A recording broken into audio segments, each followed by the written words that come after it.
ದಕ್ಷಿಣ ಕನ್ನಡ ಜಿಲ್ಲಾ ಮೂಲ್ಯರಾಯಾನೆ ಕುಲಾಲರ ಮಾತೃ ಸಂಘಕ್ಕೆ 94 ವರ್ಷ ಪೂರೈಸಿದೆ. ಈ ಸಂಭ್ರಮದಲ್ಲಿ ಕುಲಾಲರ ಮಾತೃ ಸಂಘದ ನೂತನ ಸಮಿತಿಯ ಪದಗ್ರಹಣ ಮತ್ತು ದಕ್ಷಿಣ ಕನ್ನಡ, ಉಡುಪಿ, ಕಾಸರಗೋಡು ಮತ್ತು ಹೊರನಾಡ ಕುಲಾಲ ಬಾಂಧವರ ಸಮ್ಮಿಲನ ಜನವರಿ 31ರಂದು ಕುಲಶೇಖರದ ಶ್ರೀ ವೀರನಾರಾಯಣ ದೇವಸ್ಥಾನದ ಸಭಾಂಗಣದಲ್ಲಿ ನಡೆಯಲಿದೆ. ಮಂಗಳೂರಿನ ಖಾಸಗಿ ಹೋಟೆಲ್ನಲ್ಲಿ ಸುದ್ದಿಗೋಷ್ಠಿ ನಡೆಸಿ ಮಾತನಾಡಿದ ನೂತನ ಅಧ್ಯಕ್ಷರಾದ ಮಯೂರ್ ಉಳ್ಳಾಲ್ ಅವರು ಜನವರಿ 31ರಂದು ಬಿಜೆಪಿ ರಾಜ್ಯಾಧ್ಯಕ್ಷ ಸಂಸದ ನಳಿನ್ ಕುಮಾರ್ ಕಟೀಲ್ ರವರು ಕಾರ್ಯಕ್ರಮ ಉದ್ಘಾಟಿಸಲಿದ್ದು, ಮಾಣಿಲ ಶ್ರೀಧಾಮದ ಶ್ರೀ ಮೋಹನದಾಸ ಪರಮಹಂಸ ಸ್ವಾಮೀಜಿಯವರು ಆಶೀರ್ವಚನ ನೀಡಲಿದ್ದಾರೆ. ಕಾರ್ಯಕ್ರಮದಲ್ಲಿ ಮುಜರಾಯಿ ಇಲಾಖೆಯ ಸಚಿವರಾದ ಕೋಟ ಶ್ರೀನಿವಾಸ್ ಪೂಜಾರಿಯವರು ಸಾಧಕರನ್ನ ಸನ್ಮಾನಿಸಲಿದ್ದಾರೆ. ಮುಖ್ಯ ಅತಿಥಿಗಳಾಗಿ ಸಚಿವ ಎಸ್ ಅಂಗಾರ, ಮಾಜಿ ಸಚಿವ ರಮನಾಥ್ ರೈ, ಮಂಗಳೂರು ಮಹಾನಗರ ಪಾಲಿಕೆ ಮೇಯರ್ ದಿವಾಕರ್ ಪಾಂಡೇಶ್ವರ, ಶಾಸಕರಾದ ವೇದವ್ಯಾಸ್ ಕಾಮತ್, ಡಾ ವೈ ಭರಶೆಟ್ಟಿ, ಯುಟಿ ಖಾದರ್, ಉಮನಾಥ್ ಖೋಟ್ಯಾನ್, ರಾಜೇಶ್ ನಾಯ್ಕ್, ಸಂಜೀವ ಮಠಂದೂರು, ಹರೀಶ್ ಪೂಂಜಾ ಭಾಗವಹಿಸಲಿದ್ದಾರೆ. ಸಭಾ ಕಾರ್ಯಕ್ರಮದ ಬಳಿಕ ಸಮಾಜದ ವಿವಿಧ ಪ್ರತಿಭೆಗಳ ಸಾಂಸ್ಕೃತಿಕ ಕಾರ್ಯಕ್ರಮ ನಡೆಯಲಿದೆ ಎಂದರು. ದಕ್ಷಿಣ ಕನ್ನಡ ಜಿಲ್ಲಾ ಕುಲಾಲರಾಯನೆ ಮಾತೃ ಸಂಘದ ವತಿಯಿಂದ ನಮ್ಮದೇ ಸಮುದಾಯದ ಆರಾಧ್ಯ ದೈವವಾಗಿರುವಂತಹ ಶ್ರೀಯುತ ವೀರನಾರಾಯಣ ದೇವಸ್ಥಾನದಲ್ಲಿ ಇದೇ ಬರುವ 31ನೇ ತಾರೀಕಿಗೆ ಒಂದು ಕುಲಾಲ ಸಮ್ಮಿಲನ ಎನ್ನುವ ಕಾರ್ಯಕ್ರಮದೊಂದಿಗೆ ಆಚರಿಸಬೇಕು ಅಂತ ಹೇಳಿ ನಾವೆಲ್ಲ ತೀರ್ಮಾನವನ್ನು ಮಾಡಿದ್ದೇವೆ.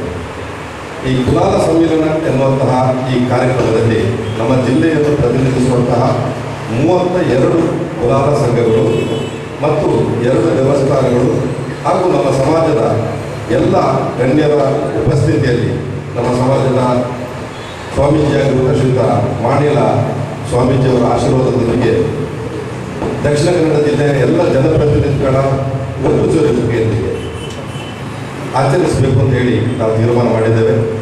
ಆ ಕಾರ್ಯಕ್ರಮದಲ್ಲಿ ನಮ್ಮ ದಕ್ಷಿಣ ಕನ್ನಡ ಜಿಲ್ಲೆಯ ಕುಲಾಲರ ಅಭಿಮಾನವಾಗಿರುವಂತಹ ಸಾಧಕರನ್ನು ಗೌರವಿಸಬೇಕು ಅಂತ ಹೇಳಿ ಕೂಡ ನಾವು ತೀರ್ಮಾನವನ್ನು ಮಾಡಿದ್ದೇವೆ. ಅನಂತರ ಕುಲಾಲ ಸಮ್ಮಿಲನ ಸ್ವಾಗತ ಸಮಿತಿಯ ಸಂಚಾಲಕರಾದ ಗಿರೀಶ್ ಖೇಯಚ್ ಅವರು ಮಾತನಾಡಿ, ಜನವರಿ 31ರಂದು ಕುಲಾಲ ಮಾತೃ ಸಂಘದ ಪದಗ್ರಹಣ ಮತ್ತು ಸಮ್ಮಿಲನ ಕಾರ್ಯಕ್ರಮವನ್ನು ಹಮ್ಮಿಕೊಂಡಿದ್ದೇವೆ.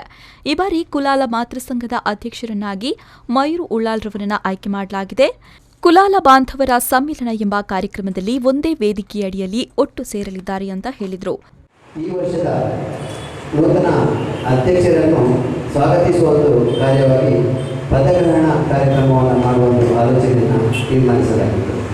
ಆ ಒಂದು ತೀರ್ಮಾನದ ಮೇರೆಗೆ ಇದೇ ಬರುವ ಜನವರಿ 31ನೇ ತಾರೀಕು ಭಾನುವಾರ ಆ ದಿನದಂದು ಶ್ರೀ ವೀರನಾರಾಯಣ ದೇವಸ್ಥಾನ ಕುಲಶೇಖರ ಅಲ್ಲಿ ನಡೆಸಲು ತೀರ್ಮಾನಿಸಲಾಗಿದೆ. ಹಾಗೆ ಆ ಒಂದು ಕಾರ್ಯಕ್ರಮಕ್ಕೆ ನಮ್ಮ ಜಿಲ್ಲೆಯ ಎಲ್ಲ ಕುಲಾಲ ಬಾಂಧವರು ಒಟ್ಟು ಸೇರಿ ಬರುತ್ತೇವೆ ಎಂಬ ಸಂದೇಶವು ಬಲಿಷ್ಠವಾಗಿದ್ದು, ಎಲ್ಲರ ಸಹಕಾರದೊಂದಿಗೆ ಈ ಕಾರ್ಯಕ್ರಮವು ಯಶಸ್ವಿಯಾಗಿ ಸ್ವಾಮೀಜಿಯವರು ಹಾಗೂ ನಮ್ಮ ಆಡಳಿತ ವರ್ಗದ ಹಾಗೂ ಎಲ್ಲರ ಸಹಕಾರದಿಂದ ಈ ಕಾರ್ಯಕ್ರಮವನ್ನು ಜರುಗಿಸುವುದನ್ನು ನಾನು ಈ ಸಂದರ್ಭದಲ್ಲಿ ಶ್ರೀ ವೀರನಾರಾಯಣ ದೇವಸ್ಥಾನದ ಆಡಳಿತ ಮುಕ್ತೇಸರರಾದ ಪುರುಷೋತ್ತಮ ಕುಲಾಲ್ ಕಲ್ಬಾವಿ, ಸಮುದಾಯದ ಮುಖಂಡರಾದ ಅನಿಲ್ ದಾಸ್, ದಯಾನಂದ್ ಅಡ್ಯಾರ್, ಜಯರಾಜ್ ಪ್ರಕಾಶ್, ಚಂದ್ರಕಾಂತ್, ಹಿರಿಯ ಪತ್ರಕರ್ತರಾದ ಚಿದಂಬರ ಬೈಕಂಪಾಡಿ ಉಪಸ್ಥಿತರಿದ್ದರು. ಶರತ್ ಸಾಲಿಯನ್, ವಿ4 ನ್ಯೂಸ್, ಮಂಗಳೂರು.